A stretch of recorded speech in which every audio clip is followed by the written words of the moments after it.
Welcome back, everyone. Thank you for joining us once again. Today we'll continue discussing Mexican Mafia Carnal, Joe Morgan. But before we continue, a quick word from our sponsor. My grace is all you need, for my power is the greatest when you are weak. When we last left Morgan, he was convicted of second-degree murder and was housed at the California Vocational Institution that was the forerunner of the Dual Vocational Institution, and then he bounced back and forth between San Quentin and Folsom. But how was Morgan viewed by his peers? Luckily, American writer and actor Eddie Bunker came to know Joe Morgan well and recorded his thoughts concerning Morgan in his autobiography, Education of a Felon.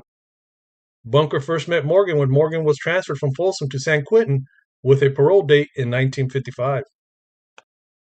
Bunker wrote, I had many friendships and was welcome in several tips, including that of Joe Morgan, who had been transferred from Folsom while awaiting release on parole. 2 decades later, he would become the caudillo of the Mexican Mafia, but even in 55, he was a legend. It added to my status that his entourage saved a place for me in line. Of all the men I would meet in the next 2 decades, Joe Morgan was the toughest. I do not necessarily mean he could beat up anyone in a fight. Joe only had one leg below the knee. The other had been shot off by the LAPD in East Los Angeles when he was 18. He was still pretty good with his fists, but his true toughness was inside his heart and brain. No matter what happened, Joe took it without a whimper and frequently managed to laugh. Caudillo is a Spanish word that is used to describe a political boss or overlord. It can also be used to describe the leader of irregular forces who ruled a distinct territory. Bunker uses it to illustrate the fact that Morgan became one of the most respected and influential members of the Mexican Mafia. I would also like to point out that Joe Morgan was shot by Sheriff's Deputy Ernie Silvas in East Los Angeles at the age of 16, not by the LAPD when he was 18. But as far as the description provided of Morgan himself, it is as accurate as any other I have heard. Some viewers may not understand how Bunker can consider Joe Morgan the toughest man he ever knew if he couldn't beat everyone up. Well, first you need to take into consideration an old convict saying that goes like this: everybody bleeds, everybody dies, and anybody can kill you. This means that no one is immune from the effects of getting stabbed. Everyone is human and will die if enough or the right damage is inflicted upon them. And finally, everyone has the ability to kill. Therefore, what separated the truly dangerous from the tough guys was brains and heart. These men possessed the mental capacity to assess a situation or an opponent and create a plan to tip the balance of power in their favor to facilitate an execution. These men also had the heart to set aside any reservations about conducting an assignment that not only put their chances at freedom in jeopardy, but placed their own lives at risk. In July of 1955, Morgan was paroled after serving 9 years on a second-degree murder conviction. On March 30th, 1955, two masked men, one carrying a submachine gun, robbed the West Covina branch of the California Bank and made off with $16,776. On February 16th, 1956, the FBI arrested Joe Morgan as a suspect on Pacific Coast Highway near the Atlantic Boulevard intersection in Long Beach, California. A preliminary hearing was scheduled for March 9th, 1956. On the day of the hearing, Assistant U.S. Attorney Bruce Bevan Jr. dropped the charges because of lack of admissible evidence. Morgan was released to the custody of state officials for prosecution on a narcotics charge and violation of parole. On March 13th, the FBI arrested Ernest B. Lopez as a suspect in the West Covina bank robbery. Officials reported that Lopez served over 11 years in various penal institutions and was released from Alcatraz on parole in January of 1955. On March 16, 1956, West Covina police announced that Lopez was a suspect in the burglary of Walker's Market on November 6, 1955. Police caught the two men in the act of carrying the safe out of the store. Arrested was Victor Medina, but Mr. Lopez had eluded capture until now. On April 4th, 1956, Joe Morgan and Ernest B. Lopez were indicted by a federal grand jury for the West Covina bank robbery. Arraignment was scheduled for April 9th, 1956. Unfortunately, I could not find any information on the disposition of this case, so I am unable to say whether or not Morgan was convicted. What we can say is that Morgan returned to the care of the California Department of Corrections. On January 28, 1959, Joseph D. Miller was found in his Folsom cell at 6:30 p.m. suffering from 14 stab wounds and a cut across the neck. He died in the ambulance on the way to the prison hospital. Miller had only been at Folsom 20 days after being transferred from Chino, where he was serving 2 consecutive terms of 5 to life for robbery. He was sent to Chino after escaping from a forestry camp. Miller's cellmate, Andrew Emmett Pope, was found in the cell with Miller. Investigators questioned Pope for hours, but he said he could only recall eating dinner. No weapon was found in the cell. Pope was transferred from Soledad in June of 1958 after being convicted of possessing a deadly weapon. He was originally committed to CDC in 1955 for passing bad checks. Pope was charged with this murder. At the trial, Pope said that he awoke from a nap and found Miller standing and bleeding next to him.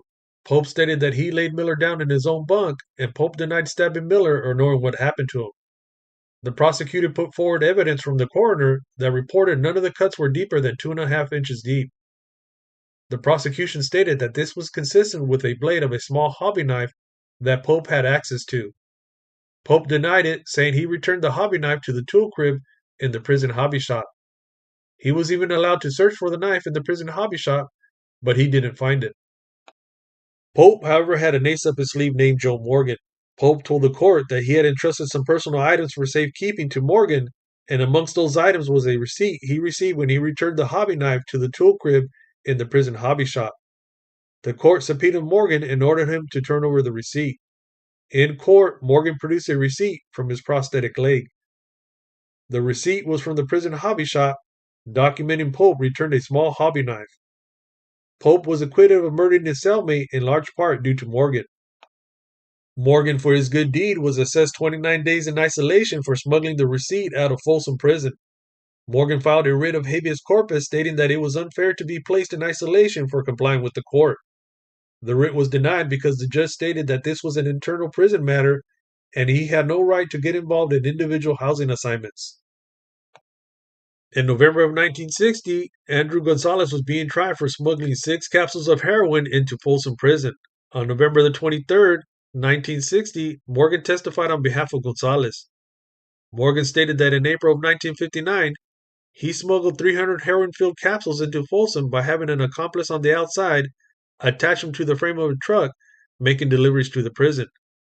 He then trafficked the heroin-filled capsules to other prisoners. Therefore, it was he, not Gonzalez, that smuggled the drugs into Folsom. Andrew Pope, who Morgan helped acquit of a murder charge, also testified stating he received 20 heroin-filled capsules from Morgan. On this occasion, Morgan was unable to swing the jury, and Gonzalez was convicted. Morgan and Pope also testified that Folsom staff tried to prevent them from testifying in the case by withholding meals, physically beating them, and placing them in isolation cells 2 days before the testimony. Prison officials said this was not true. They stated that both Morgan and Pope refused to eat, threw their food onto the tier, and refused to clean it up. The prison officials testified that they responded by placing the men in isolation cells, which they had to do physically because Morgan and Pope were resisting. Sacramento sheriff's officials were leery of Morgan due to his history of escapes. In early 1960, Morgan was subpoenaed to testify in a trial in Solano County and was caught trying to escape. Morgan hid hacksaw blades and lockpicks in his artificial leg and was discovered trying to cut his way to freedom. After the hacksaw blade was taken away, Morgan complained of a stomachache and utilized the medicine he was given to soften the leather padding in his artificial leg to access the lockpicks hidden inside. Sacramento sheriff's officials were not taking any chances and sent Morgan and Pope back to Folsom, cutting their testimony short.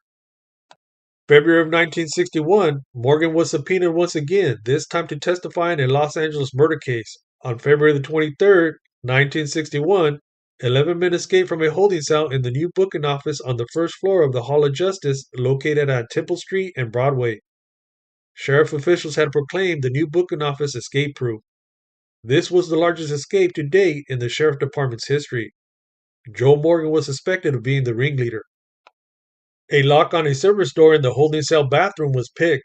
The men then climbed up into a false ceiling, crawled 20 feet where they kicked out a 13 by 13 ventilator cover and climbed down a 14 feet steel gate down to a car tunnel driveway. Sheriff's officials believe that Morgan picked the lock on the service door between 2:30 and 3 p.m., which is normally opened by a 2-pound brass key. Over the next 5 hours, 11 men escaped. The service door was later welded shut to prevent any repeat performances.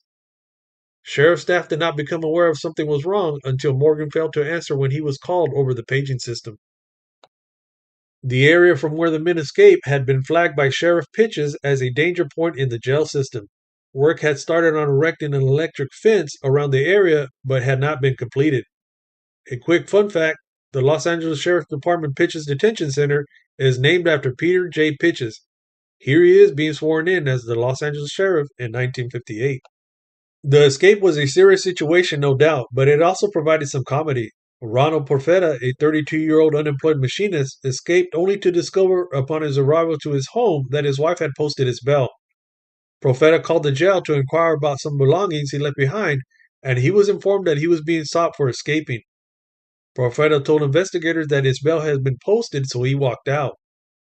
He dared turn himself in and was questioned but eventually released because the sheriffs could not prove that he had escaped due to the misplacement of Profetta's file during the excitement.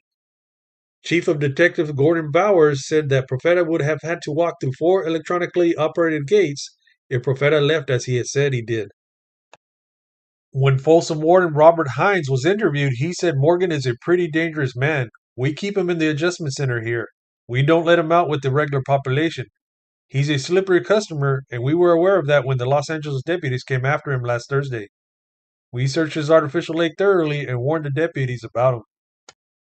Over 300 sheriff's personnel were searching for the escapees. The Los Angeles Police Department even assigned their famous 4-man Hat Squad detectives, known as LAPD's Untouchables, to the search.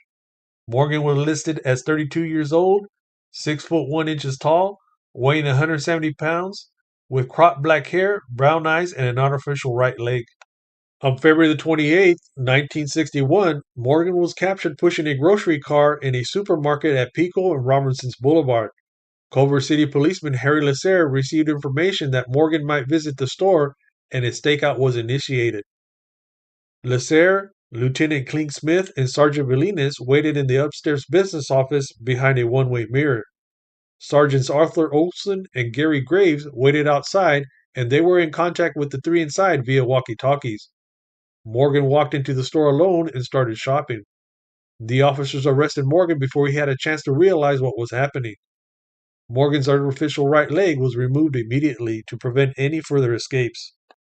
On March 18, 1961, Morgan filed a handwritten petition for a writ of habeas corpus to force the return of his leg, which he said the lack of negatively impacted his health and well-being.